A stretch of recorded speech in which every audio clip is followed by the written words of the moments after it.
আধার যখন এসে যায় দিনের আলো কিন্তু পালায়। আচ্ছা একটা কথা জিজ্ঞাসা করি, এই যে রাতের আধারটা দিনের বেলা পালিয়ে যেয়ে থাকে কোথায়? খুব কড়া হয়ে যাচ্ছে আমার আওয়াজ। আল্লাহু আকবার। আমি তো বলতে পারেন না বলি তো জিজ্ঞাসা করছি, যে কোনো একটা তথ্য তো দেবেন যে অমুক দেশে যেয়ে রাত পালায়। তথ্য আছে নিশ্চয়ই, প্রশ্নের প্রতি উত্তর আছে না নেই? প্রশ্নের প্রতি উত্তর আছে। আমি একটা তথ্য দেই, তাহলে আপনাদের বুঝতে সুবিধা হবে। আমাদের এখানে যখন রাত মানে সন্ধ্যা হয়ে গেছে, রাত এসে গেছে, আধার এসে গেছে, এই রাত কোথায় পালায় জিজ্ঞাসা করলাম, আমার ভাই দূরের থেকে বলছে ওটাকে আমরা বলতে পারি? আলহামদুলিল্লাহ। আমি এই জন্য উত্তরটা চাচ্ছিলাম। আমাদের দেশে এখন রাত, কিন্তু ইংল্যান্ডের দেশে এই দিন যেটা পূর্বে বিকালবেলা ছিল, এই দিন কিন্তু ইংল্যান্ডে আমেরিকার দেশে চলে গেছে। বুঝতে পারলেন? এবার বলতে পারেন না বলছিলেন, কিন্তু তথ্য শুনে নেন। এখন ইংল্যান্ড আমেরিকায় চলে গেছে। বর্তমান ব্রিটেনের সঙ্গে, ইংল্যান্ডের সঙ্গে, আমেরিকার সঙ্গে আমাদের টাইমের সঙ্গে 12 ঘন্টার পুরনো ডিফারেন্স। কত ঘন্টা? 12 ঘন্টার ডিফারেন্স। আমাদের এখানকার থেকে টাইমের ডিফারেন্স, সৌদি আরব যেখানে আমরা হজ পাক করতে যাই ওখানকার টাইমের ডিফারেন্স হলো 3 ঘন্টা। কতটা? 3 ঘন্টা। আমাদের এখানে বেলা 10টা যখন বাজবে, ওখানে তখন সকাল 7টা বাজবে। 10টা বাজলে আরও 3 ঘন্টা বাকি। সৌদি আরব থেকে আরও যত পশ্চিমে যাবেন টাইম তত আরও এইভাবে 4 ঘন্টা 5 ঘন্টা হতে হতে ব্রিটেনের দেশে যখন আপনি যাবেন, ইংল্যান্ড আমেরিকায় যখন যাবেন, পুরো 12 ঘন্টার ডিভাইডেড পার্থক্য হবে। আমাদের ভোরবেলা যে সূর্য ওঠে, ওই সূর্য আমেরিকায় তখন সন্ধ্যাবেলা ডোবে। ওদের দেশে যখন পূর্ব দিকে সূর্য ওঠে, আমাদের দেশে তখন পশ্চিম দিকে ডোবে। বোঝা গেল? এই জন্য আল্লাহ পাক রব্বুল আলামিন কোরআনের সূরা রহমানের ভিতরে তথ্য দিয়ে বলছেন, বিসমিল্লাহির রহমানির রহিম, রব্বুল মাশরিকাইনে ওয়া রব্বুল মাগরিবাইন। জোরে বলুন একটু আল্লাহু আকবার। আমি যদি জিজ্ঞাসাবাদ করি আমাদের দেশের দিক, প্রধান দিক কটি? 4টি। সবাই একমত তো নাকি? প্রধান দিক হলো 4টি। পরে কিন্তু আবার মত ঘুরিয়ে ফেলবেন না, পরে মত ঘুরিয়ে ফেলবেন না। ঘুরিয়ে ফেললে আমি কিন্তু বিপদে পড়ব। আপনাদের কাছ থেকে শুনে নিলাম প্রধান দিক 4টি। আমরা প্রাইমারি স্কুলে যখন ভর্তি হয়েছি, ধারাপাত যখন পড়েছি, মাস্টাররা আমাদের শিখিয়ে দিয়েছে, 1 চন্দ্র, শিখেছে না শিখেনি? 2 পক্ষ, 3 নেত্র, 4 বেদ। পড়িয়েছে না পড়িয়েনি? আমার ভাইরা এইভাবে তারা পড়িয়েছে। 5 পঞ্চবান, 6 ঋতু, 7 সমুদ্র, এই পড়িয়েছে না পড়িয়েনি? 9 নবগ্রহ, 10 দিক। মাঝখানে 2টো সংখ্যা বাদ দিলাম, মানে লম্বা হয়ে যাচ্ছে এই চিন্তা ভাবনা নিয়ে। মানে আমার আসল উদ্দেশ্য 10 বলার, তাই বললাম 9 নবগ্রহ। বিজ্ঞানীরা বলেছে আসমানের উপরে গ্রহ আছে কটি? 9টি। এমন করে সোম, মঙ্গল, বুধ, বৃহস্পতি, শুক্র, শনি, নেপচুন, প্লুটো। কটা হলো? এই গণেননি? তাবারক ভালো আছে, একটু গণেন। তাবারক ভালো আছে। সোম, মঙ্গল, বুধ, বৃহস্পতি, শুক্র, শনি, নেপচুন, প্লুটো। কত হলো? 9। তাই ওরা 9 লিখেছে, 9 নবগ্রহ। 7 লিখেছে 7 সমুদ্র। সাগর কটা? সাগর বলি দিচ্ছি তাও বলেন না। 7টা সাগর। ভারত মহাসাগর, বঙ্গোপসাগর, আরব সাগর, লোহিত সাগর, প্রশান্ত মহাসাগর, ভূমধ্য সাগর, আরব সাগর, নীল দরিয়া আছে না? এইভাবে ওরা সাগরের নামকরণ করেছে। যাই হোক, 10 বলেছে, 10 দিক। দিক কটা বলেছে? দিক 10টা। আপনারা বললেন কটা? 4টে। তাহলে তত্ত্ব ঠিক হলো তো নাকি? তত্ত্ব ঠিক আছে। রাত বেশি হয়ে গেছে তো মগজ একটু ওলট পাল্টাচ্ছে। আচ্ছা যাই হোক, ওরা 10 দিক বলেছে। তবে 10 দিক আমরা 10টা অবশ্যই জানি। তবে প্রধান দিক হলো 4টি। কটি? প্রধান দিক হলো 4টি। আমি কিন্তু আসল বক্তব্য আপনাদের নিয়ে যাব। একটুখানি ট্রাক্টর দিয়ে নিচ্ছি। ট্রাক্টর বোঝেন তো? জমিতে যদি ঘাস থাকে জঙ্গল থাকে, দানা ছড়ালে চারা হবে তো জঙ্গলের ওপরে? আচ্ছা, যদি ট্র্যাক্টর দিয়ে ঘাস জঙ্গলগুলো মেরে নিয়ে এবার দানা দেওয়া হয়, চারা হতে অসুবিধা হবে? চারা হতে অসুবিধা হবে না। এই জন্য একটুখানি ট্র্যাক্টর দেবো, তা খুব বেশি সময় না, অল্প সময় দেব, কারণ আমার আবার এই শীতের রাতে মোটর সাইকেলে যেতে হবে, সে চিন্তা মগজে আছে। আমার ভাইরা, 10 দিক বলেছে, পূর্ব পশ্চিম উত্তর দক্ষিণ ঈশান নৈরত অগ্নি বায়ু ঊর্ধ্ব অধ। কত হলো? গুনিয়েছেন তো? যারা গুনিয়ে তত্ত্ব দেবে তাবার তাদের 2 প্যাকেট করে হবে, আর যারা তত্ত্ব দেবে না শেষ পর্যন্ত তাদের নসিব হয়তো কুলবেও না। তাহলে পূর্ব পশ্চিম উত্তর দক্ষিণ ঈশান নৈরত অগ্নি বায়ু ঊর্ধ্ব অধ, কত হলো? 10টা। ঊর্ধ্ব মানে উপর, অধ মানে নিচে।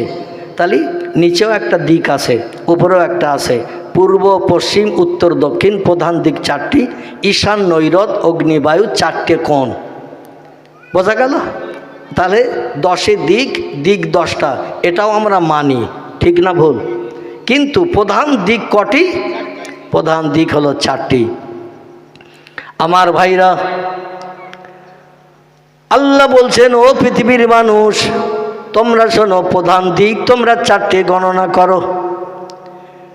কিন্তু এই প্রধান দিকের ভিতরে যেদিকে সূর্য ওঠে সেদিকটি কোন দিক?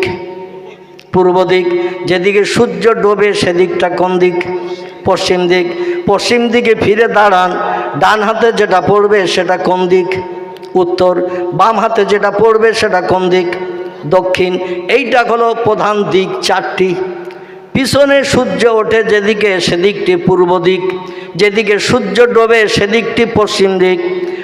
সূর্যর দিকে ফিরে তাকিয়ে থাকলে বিকালবেলা ডান হাতে পড়বে যেটা, সেটা হলো উত্তর দিক, বাম দিকে যেটা পড়বে সেটা হলো দক্ষিণ দিক। তাহলে দিক প্রধান কটি? 4টি। আল্লাহ পাক 1500 বছর আগে, কম বেশি 1450 বছর আগে আল্লাহ কোরআন পাক পয়গম্বর মুহাম্মদ রাসূলুল্লাহর কাছে হেরা পর্বতে প্রথম পাঠিয়েছিলেন জিবরিল আমিন মারফত। এতে কারো কি কোনো সন্দেহ আছে? বর্ণনাকারীদের মতে কেউ বলেছেন 17 রমজান। কত রমজান? 17 রমজান কোরআনের প্রথম শুভ সূচনা হয়েছিল 3500 ফুট পাহাড়ের মাথায়। পাহাড়টির নাম হলো জাবালে নূর, মতান্তরে গারে হেরা। কটা নাম বললাম? 2টো নাম। একটা নাম হলো জাবালে নূর এবং আর একটা নাম হলো গারে হেরা। ওই পাহাড়ের মাথায় আল্লাহ অধমকে ওঠার সুযোগ দিয়েছেন। আমি দেখলাম কিছু মানুষ যারা পাহাড়ের মাথায় ওঠে ওখানেই লিপিবদ্ধ করে রেখেছে গারে হেরা। আবার মক্কা নগরী থেকে আরাফাতের মাঠের দিকে যেতে একটা বড় উঁচু পাহাড় আছে মক্কা নগরীর, সব থেকে বড় উঁচু পাহাড়। এই পাহাড়টির নাম হলো গারে সুর। কি নাম? গারে সুর। 5500 ফুট উঁচু। কতটা? 5500 ফুট উঁচু। দাঁড়িয়ে রয়েছে ডাব গাছ, নারকেল গাছ, বড় বড় উঁচু গাছগুলোকে তলানিতে ফেলে দিয়ে মাথা উঁচু করে দাঁড়িয়ে রয়েছে। এই পাহাড়ের মাথায় একটা গুহা গর্ত আছে, যে গর্তের ভিতরে পয়গম্বর 4 দিন শত্রুদের কবল থেকে মুক্তির জন্য আত্মগোপন হয়েছিলেন। যে পাহাড়ের গুহার ভিতরে আত্মগোপন হয়ে থাকতে যে ঈসা নবীর জমানার 150 বছরের বয়স্ক সাপ পয়গম্বর মুহাম্মদ রাসূলুল্লাহর জীবনের প্রথম সাথী আবু বকর সিদ্দিক রাদিয়াল্লাহর পায়ে দংশন করে তাকে বিষক্রিয়া দিয়ে দুনিয়া থেকে বিদায়ের চিন্তা ভাবনা নিয়েছিলেন। আল্লাহ পাক ডেকে বললেন, হাবিব, আপনাকে আমি এমন ঔষধ হিসাবে বিশ্ববাসীর জন্য পাঠিয়ে দিয়েছি, যখন যেখানে যেটা কাজ করবেন, হাত সওয়ালে কাজ হবে, জবান সওয়ালে কাজ হবে, মুখে কথা বললে কাজ হবে, চোখের ইশারা করলে কাজ হবে। জোরে বলুন একটু সুবহানাল্লাহ। এই পাহাড়ের মাথায় লোক নাই, জন নাই, ঘর নাই, বাড়ি নাই, কেউ নাই। সাপ তো দংশন করেছে আপনার সঙ্গে সাক্ষাতের জন্য, কিন্তু বিষক্রিয়া দেহের রক্তের সঙ্গে মিশে আবু বকরের শরীরটা নীল বর্ণ, সবুজ বর্ণ হয়ে যাচ্ছে। সাপে কাটলে দেখবেন চেহারাটা পরিবর্তন হয়। সবুজ বরণ মতো হয়ে যায়। আল্লাহ নবীকে আল্লাহ পাক এলহাম দিয়ে জানিয়ে দিলেন, আপনার জবানি মোবারকের যে জিভ আছে, জিভের মাথা থেকে একটু থুতু নিয়ে যেখানে সাপ দংশন করেছে ওইখানে একটু থুতু লাগিয়ে দেন। আপনার থুতুটা বিশ্বসেরা ঔষধ বানিয়ে আবু বকরের বিষ পানি করে দিয়ে দেব আমি আল্লাহ। তা আল্লাহ যে সব কিছু করতে পারেন এখানেই তার প্রমাণ একটা পাওয়া গেল না? গেল না? এখানে একটা প্রমাণ পাওয়া গেল, গুনে রাখবেন আমার ভাইরা। পয়গম্বর মোহাম্মদ রসুল্লাহ সাল্লাল্লাহু আলাইহি সাল্লাম ওই পাহাড়ের মাথায় কম বেশি 4 দিন ছিলেন। কদিন? সাপ যখন গুহা থেকে বাইরে বেরিয়ে এসে পয়গম্বরের সঙ্গে জবানিতে কথাবার্তা বলল, আচ্ছা আমরা যদি সাপের পিটিয়েও মারি আমাদের কথার প্রত্যুত্তর সাপ দেবে? দেবে? যে আমাদের ঘরের মধ্যে ঘুরছিস কেন, ওই বাঁশবাগান টাগান আছে, কবরস্থান আছে, ওদিকে থাকবি, ও কথার উত্তর দেবে তো? কিন্তু পয়গম্বর মোহাম্মদ রসুল্লাহর সঙ্গে আরবি ভাষায়, নবীর মাতৃভাষা ছিল আরবি, এজন্য আরবি ভাষায় সাপের আল্লাহ জবান খুলে দিলেন। আল্লাহ পারে না? পারে না? যে সাপ কোনো কথাই বলতে পারে না সেই সাপের জবান আবার আরবিতে খুলে দিল। আমাদের যদি বলা হয় আরবিতে কথা বলেন, মান আনতা মেসমুকা, আপনারা কি বুঝবেন? আমি কি বললাম বুঝবেন? আইনা তাযহাবিয়া আখি, বুঝবেন কি? আমি জিজ্ঞাসা করলাম কিছু কথা, বুঝতে পেরেছেন কিছু? মা আকালতা ইয়া আখি, বুঝলেন কি বলতে চাইছি? কিচ্ছু বুঝতে পারেননি। এই জন্য আল্লাহ পাক সাপের জবান আমাদের মাতৃভাষায় কথা বললে আপনারা যেমন বুঝতে অসুবিধা হবে না। আমি যদি বলি কি খাচ্ছেন, কোথায় যাচ্ছেন, আপনার নাম পরিচয় কি, জিজ্ঞাসা করলে টপ টপ করে বলতে পারবেন না? পারবেন না। এই জন্য নবীজির মাতৃভাষা ছিল আরবি, কোরআনের ভাষা। আল্লাহ কোরআনের 12 পারায় তথ্য কট করে দিয়ে বলছেন, বিসমিল্লাহির রহমানির রহিম, আলিফ লাম রা, তিলকা আয়াতুল কিতাবিল মুবিন, ইন্না আনজালনাহু কুরআনান আরাবিয়্যাল লাআল্লাকুম তাকিলুন। গলা ছেড়ে বলুন আল্লাহু আকবার। আল্লাহ বলছেন, হাবিব আপনার স্কুলি শিক্ষা, পড়াশুনোর শিক্ষা আপনার নাই। সাধারণ মক্কা নগরীর মানুষের মতো আপনি সাধারণ মানুষ। এই জন্য আপনার মাতৃভাষায় কথা বললে আপনার পক্ষে শুনতে সুবিধা হবে, বুঝতে সুবিধা হবে, প্রত্যুত্তর দিতে সুবিধা হবে। এই জন্য আমার কোরআনকে হিব্রু ভাষায় পাঠালাম না, ইংরেজি ভাষায় পাঠালাম না, বাংলা ভাষায় পাঠালাম না, ফার্সি ভাষায় পাঠালাম না, উর্দু ভাষায় পাঠালাম না। আপনার মাতৃভাষা আরবি, তাই কোরআনকে আমি আরবি ভাষায় পাঠালাম, যাতে মাতৃভাষায় শুনলে আপনার বুঝতে সুবিধা হবে। লাআল্লাকুম তাকিলুন, সব তথ্য আপনার জানতে বুঝতে সুবিধা হবে। কারো কাছে যে আর উত্তর জানার জন্য, খোঁজার জন্য যেতে হবে না। বোঝা যাচ্ছে তো? এই জন্য আরবি ভাষায় আল্লাহ পাক পাঠিয়েছেন। আবার নবীজির মাতৃভাষা আরবি, আবু বকর সিদ্দিকের মাতৃভাষা ফার্সি, নাকি? ভাষা কি? আরবি। আবু বকরও মক্কার মানুষ, নবীজিও মক্কার মানুষ। এই জন্য দুইজন মক্কার মানুষ, ওদের মাতৃভাষা আরবি, এখনও ওদের দেশের ভাষা হিন্দি, নাকি? এখনও আরবি। আল্লাহ পাক তাই বললেন, হাবিব আমি কোরআনকে অতি পূর্বে লৌহে মাহফুজে সংরক্ষণ করে রেখেছি, আর মক্কা নগরীতে আপনারে পাঠাবো এখান থেকে 5,500 বছর আগে। কতদিন বললাম? 5,500 বছর আগে পয়গম্বর ইব্রাহিম নবীর দোয়া চোখের পানি কবুল করে ইসমাইলের বংশে এই মক্কা নগরীতে আপনাকে পাঠিয়েছে। মক্কা নগরীর মানুষের ভাষা আরবি, তাই মক্কায় আপনারে পাঠিয়েছে। আর কোরআন বহু বহু কাল পূর্বে আমি তৈরি করে রেখেছি আরবি ভাষায়, যাতে আপনার পক্ষে পরবর্তীতে কোরআন পাঠালে আপনার পক্ষে জানতে বুঝতে সুবিধা হবে। তাই সব আরবি ভাষায় বলে, ইয়া রাসূলুল্লাহ আমি ঈসা নবীর কণ্ঠে শুনেছি। কার কণ্ঠে? আপনার আগমনের 570 বছর আগে ঈসা নবী মিশরের দেশে বসবাস করতেন। কোন দেশে? মিশরের দেশে ঈসা নবী বসবাস করতেন। সেইখানে ঈসা নবী জীবনের শেষ লগ্নে তথ্য দিয়েছিল, আমার পর একজন পয়গম্বর আগমন হবে। কোরআনে আল্লাহ পাক ঈসা নবীর জবানিতে তথ্য কোট করে দিয়েছেন। ঈসা নবীর জবানির তথ্যটা কোট করে দিয়েছেন। ইসমুহু আহম্মদ। কি নাম? তার নাম হবে, একজন ব্যক্তি, তার নাম হবে আহম্মদ, মতান্তরে মোহাম্মদ। এই আহম্মদ নামের ব্যক্তি ঈসার পরে পৃথিবীতে শেষ পয়গম্বর হয়ে আসবেন। জোরে বলুন একটু সুবহানাল্লাহ। সমস্ত পয়গম্বরের থেকে তার মর্যাদা এত বেশি হবে, তার সম্মান এত বেশি হবে, সব নবীর উম্মতেরা কবরে থাকবে হাজার হাজার বছর ধরে। উম্মতে মোহাম্মদীরা কবরে আসবে সর্বশেষে অল্প দিন ধরে থাকবে। হাসরের মাঠে আল্লাহ সব নবীর উম্মতদের যখন হাসরে হাজির করবেন, কবর থেকে উঠিয়ে নেবেন, আগের নবীদের আগের হিসাব করার প্রয়োজন দরকার, কারণ তারা অনেক দিন কবরের ভিতরে আছে। যারা আগে কবরে গেছে তাদের তো হিসাব নিকাশ আগে করে জান্নাতে দেওয়ার দরকার, কারণ কবরে অনেক দিন আগে তারা আছে। কিন্তু আল্লাহ বলছেন যতদিন কবরে থাকো বা না থাকো ওটা কোনো ব্যাপার নয়। আখির জামানার পয়গম্বরের উম্মতদের আমি আল্লাহ আগেই জান্নাত হালাল বানাবো। শুধু তাই নয়, ওই পয়গম্বরের চেহারার দিকে তাকিয়ে, বিশ্ব সুন্দর চেহারাটা দর্শন করে যে কোনো সৃষ্টি যদি অন্তরে তার মহব্বত তৈরি করে, ও সৃষ্টিও হাসরের মাঠে উম্মতে মুহাম্মাদীদের সঙ্গে জান্নাত হালাল বানাবে।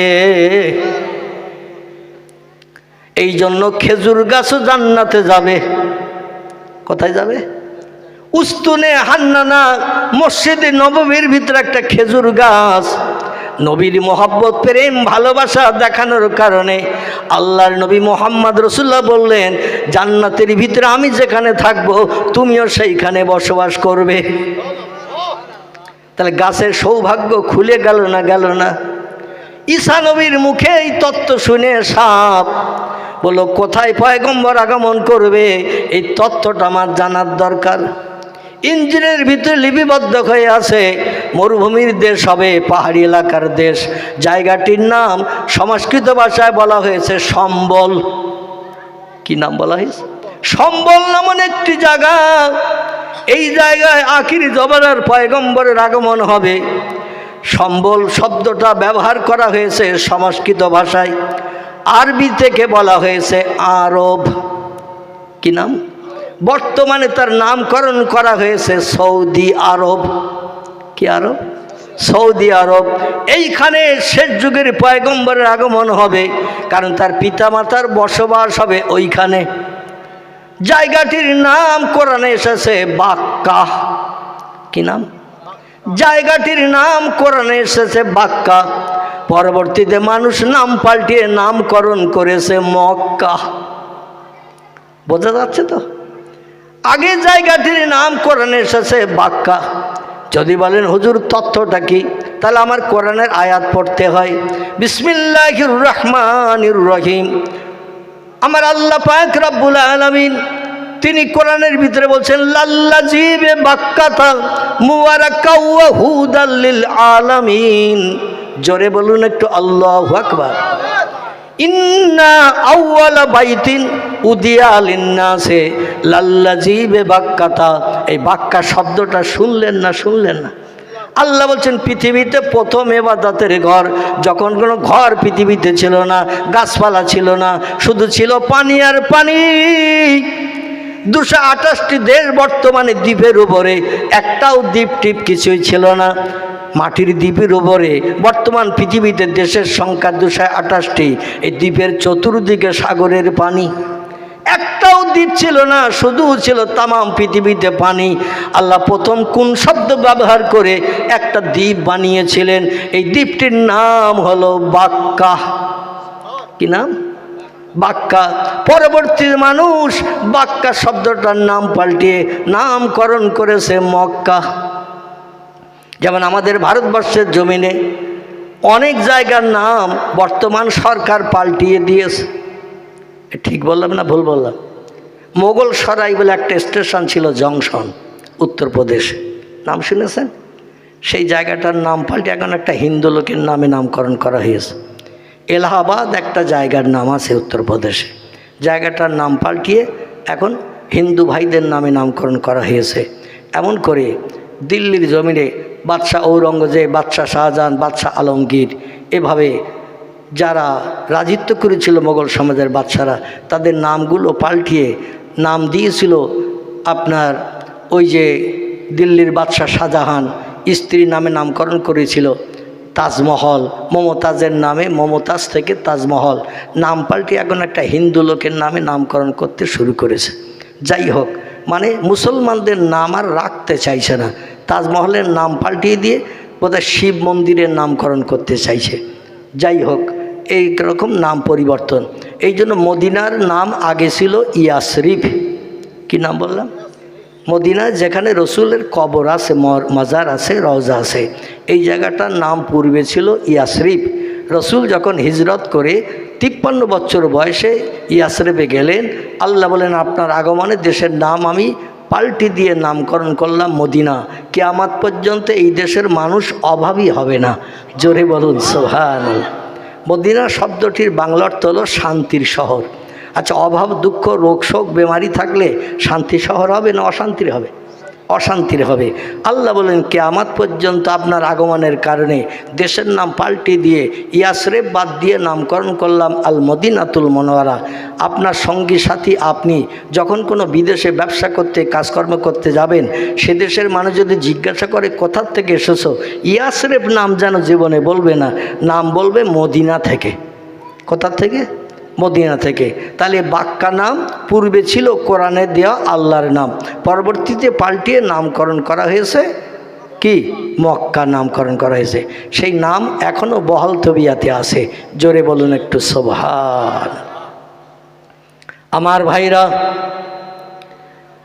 এই মক্কা নগরীতে প্রথম দ্বীপ আল্লাহ বানিয়ে সেখানে প্রথম একটা ইবাদতের ঘর বানিয়েছিলেন। যখন দুনিয়ায় কোনো ঘর বাড়ি ছিল না, বাড়ি বিল্ডিং বালাখানা ছিল না, গাছপালা ছিল না, কোনো কিছুই ছিল না, তাম পৃথিবী ছিল শুধু পানি আর পানি। আল্লাহ পাক পরবর্তীতে কোন শব্দ ব্যবহার করে?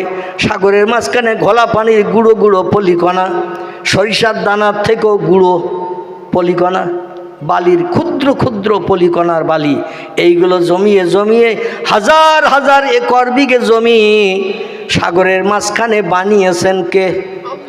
আচ্ছা, আপনারা অনেক জেনারেল উচ্চ শিক্ষিত আছেন, বিএ এমএ পাশ করা ছেড়ে ভূগোল বই ভালো পড়েছেন, ইতিহাস ভালো পড়েছেন, একটা তথ্য একটু আমারে দিয়ে দেন যে দুনিয়ার বিজ্ঞানীরা, ইঞ্জিনিয়াররা যুক্তি বুদ্ধি দিয়ে অমুক সাগরের মাঝখানে বালি মাটি পাথর ফেলে একটা দ্বীপ বানিয়েছে। আছে কোনো ইতিহাসে লেখা? যা কিছু দুনিয়ায় 228টি দেশ সাগরের মাঝে দ্বীপ বানিয়েছে কে? তা আল্লাহ বুড়ো হয়ে গেছে না এখনো জন আছে? কি জন আছে? মনে আছে তো আমার সেই পূর্ণ তত্ত্বটি? জন আছে আমার ভাইরা, এবং কিয়ামত পর্যন্ত তিনি জন থাকবেন। আল্লাহু আকবার।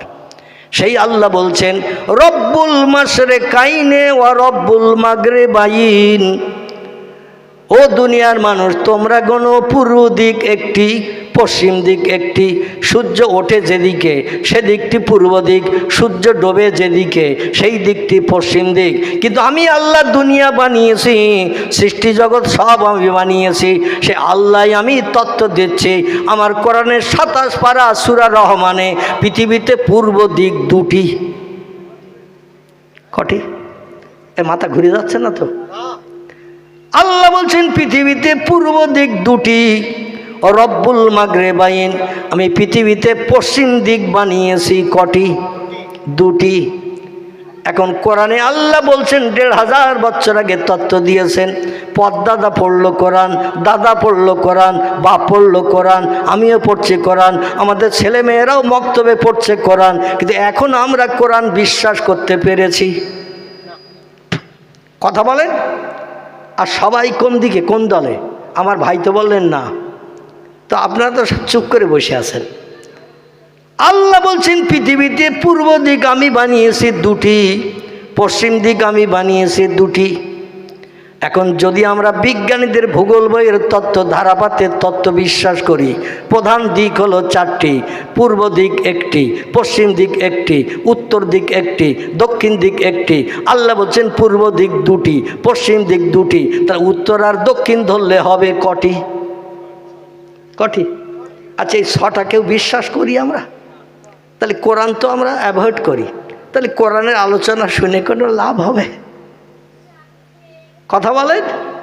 কোরআনের আলোচনা শুনে কোনো লাভ হবে না, বরং এই আলোচনা শুনে বিভ্রান্ত হয়ে আমরা যদি বিজ্ঞানের তত্ত্ব বিশ্বাস করি, মৌলভী আবুল কালাম কঠিন রোগ থেকে নিষ্কৃতি পেয়ে সুস্থ হয়েছে, ওর মাথা এখনও ঠিক হয়নি, তা উল্টো পাল্টা তত্ত্ব দিয়ে অন্তত কিছু পয়সা নিয়ে মোটর সাইকেলে বাড়ি চলে যাবে, এই চিন্তা ভাবনা নিয়ে যদি বাড়ি যাই, আমাদের ঈমান থাকবে তো? কথা বলেন।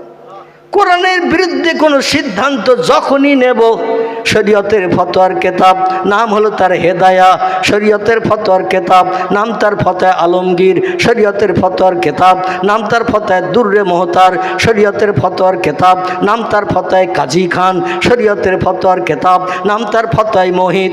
এছাড়া আরও অনেক অনেক ফতোয়ার কেতাব আছে।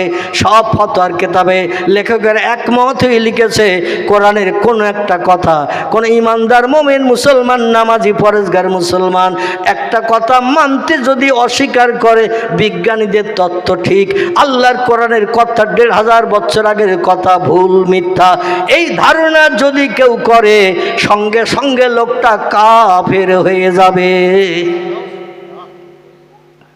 কাফেরের ঠিকানা কোথায় হবে? কাফেরের ঠিকানা হবে জাহান্নাম।